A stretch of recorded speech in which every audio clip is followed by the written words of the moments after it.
Hi guys, today I'm reviewing the KitchenAid 5-quart stand mixer with a glass bowl. It comes in many different colors, and I bought it in this beautiful sea glass color.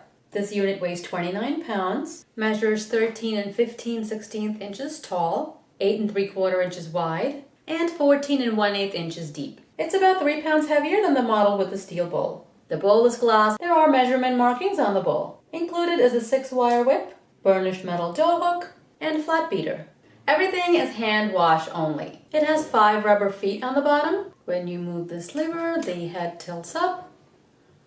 With the head up, it might not fit under most kitchen cabinets. Put the head down and push the lever to lock. This unit is 325 watts, has 10 speeds, and a power hub where you can use 12 different KitchenAid attachments like the food grinder, pasta roller, or food processor. Just unscrew the attachment knob, remove the plate, and add any attachment. I will be reviewing the slicer shredder attachment soon, so subscribe to stay tuned for that. The included instruction manual has a speed control guide and some recipes. The flat beater is for cookie doughs and cake batter. The wire whip is for egg whites and heavy cream. The dough hook is for bread doughs. There is an adjustable screw here if your beater hits the bottom of the bowl or is too far away from the bowl. From my last review, you know that I had a lot of issues with the steel bowl that came with the 5-quart stand mixer. That's why I decided to get this mixer with the glass bowl instead. If you want to see the last review, just click on the link below. Before I show you how the unit works, I will point out the imperfections of this unit. I was hoping after last time that this unit would be perfect, but unfortunately it's not. The band around the head is loose and it should not be. There is some bubbling paint on the side, so the machine was not properly cleaned before it was painted. And some black paint or a stain right here. It might be hard for you to see this, but the glass bowl has several air bubbles. Since I'm not an expert in glass making, I did ask a friend of mine who's a manufacturer, and he said there should not be any bubbles in the bowl. When the glass is blown, it should be homogeneous and not have any air bubbles in it. Most of you have a glass Pyrex or Anchor measuring cup at home. Look at it. You'll see that it has no bubbles. Again, I'm very disappointed in the quality control of this mixer for $300 from a company that's been around since 1919. Like I said in my last review, the outside flaws should not affect the performance of this mixer. So let's try whipping cream. Unlock the head, tilt the motor head back, put the glass bowl on the plate. The first few times I did this, it was really difficult to maneuver it onto the plate. Now it seems fine, just turn it to lock. It's not as easy as the steel bowl. Attach the wire whip by pressing up and turn to the right to lock it over this pin.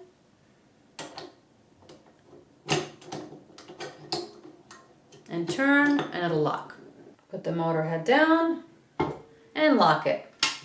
Plug in the mixer, pour in 2 cups of cream, heavy whipping cream.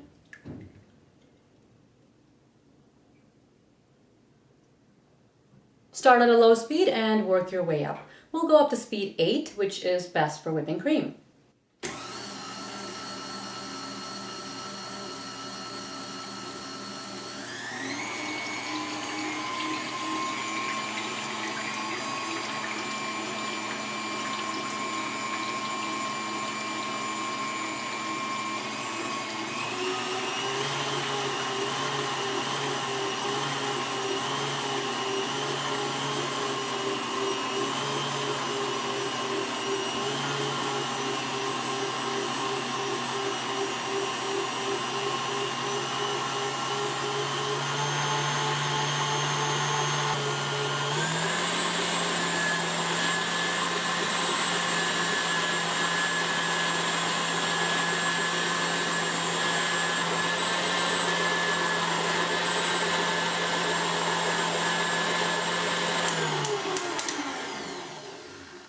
So the cream has been whipped very nicely.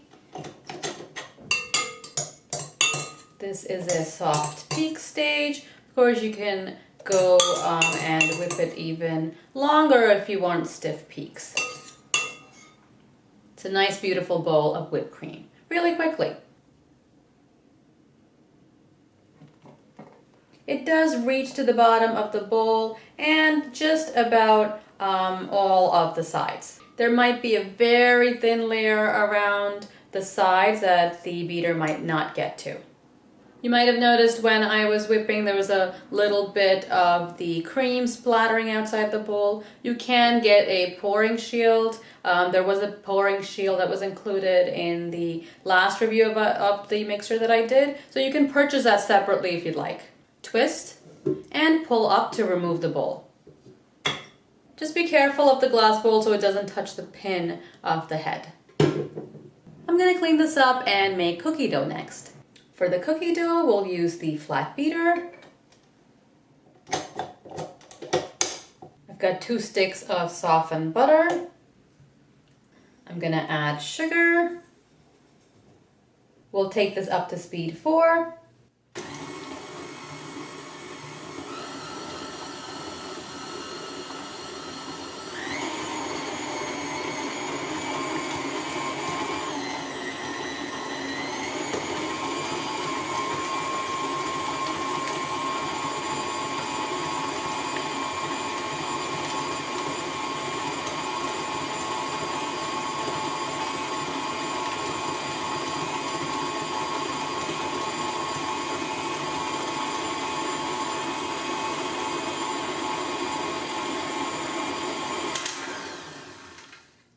It's already creamed really nicely and there's no sugar at the bottom of the bowl. So the paddle did get to the bottom of the bowl. Now I'll add 2 eggs one at a time.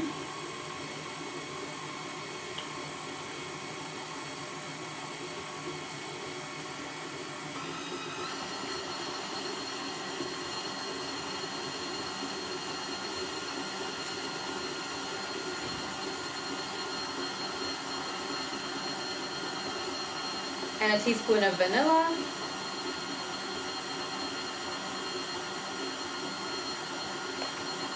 Now you will have to scrape down the bowl.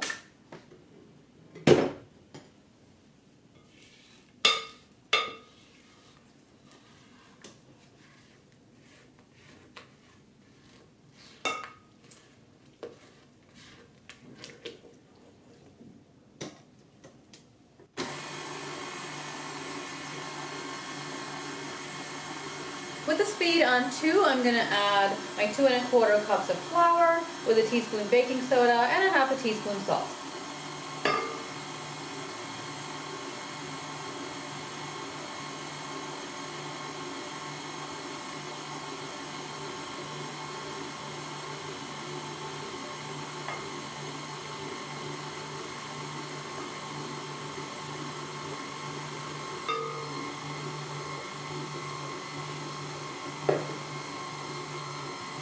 That looks good, and it has even gotten to all the flour in the bottom and middle of the bowl. Now I just have to add in my chocolate chips.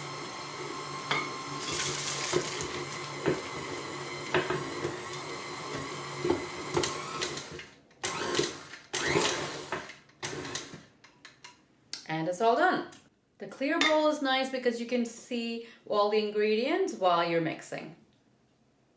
That's one advantage over the steel bowl. You can see there's really no flour on the side of the bowl. It's all been incorporated nicely. Usually you sort of have to mix in the little bit of flour at the end, but this did a really good job. I really don't even see any bits of flour. The glass bowl, of course, weighs more than the steel bowl, especially when you add ingredients to the bowl. So really good job on the cookie dough. See how creamy and delicious this looks. Next, I'll try to make a wheat dough. This is 1 1/2 cups of wheat flour, half a teaspoon salt. With the dough hook, you don't want to go above, With the dough hook, you don't want to go above speed 2. In the past, I think I have gone above speed 2 because I was a little impatient, but just stay at speed 2. I'll mix this, then I'm gonna add about 1/2 cup of water slowly. I might need a little bit more water, we'll see, and a little bit of oil at the end.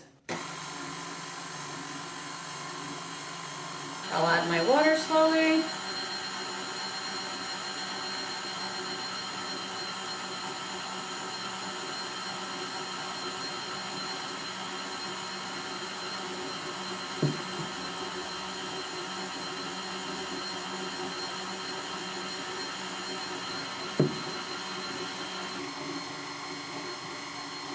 think because there's only a cup and a half of flour, it needs a little help. I'm just gonna stir this.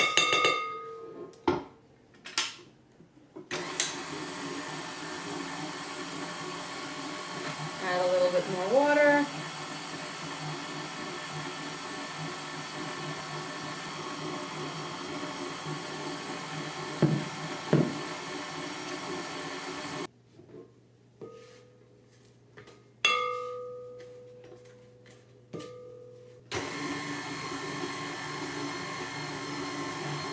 A little bit more water.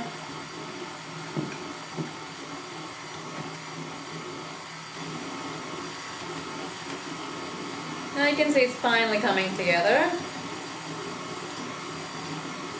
With this 5-quart bowl, you can mix up to 10 cups of all-purpose flour or 6 cups of whole wheat flour. I'll add a tiny bit of oil.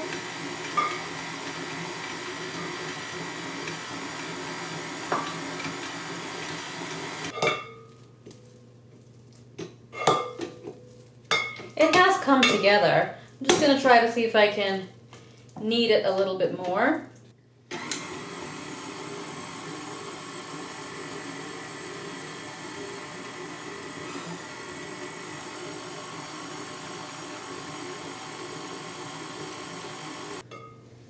Show you this dough.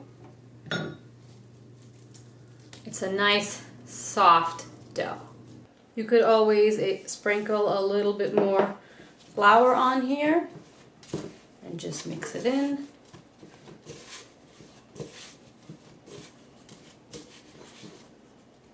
Knead it a couple of times in the bowl. If you want a stiffer dough, this looks pretty good. I'm going to oil it, wrap it, and it's ready to use in about an hour. Since I used a small quantity of dough, I did have to use my spatula and mix the dough a few times. Overall, though, it saves you a bit of time on making the dough. If you want to try this unit with the glass bowl, I've put a link in the description below. I've also put a link for the 4.5-quart mixer with the steel bowl that I reviewed some time ago, and that model was pretty much issue-free. You can watch my review of the 4.5-quart mixer with the steel bowl from a while back, as well as last week's review. I've put links to both those videos below, and you can figure out which mixer works best for you. As always, I hope you found this review useful. Subscribe, and I'll see you next time. Thanks for watching.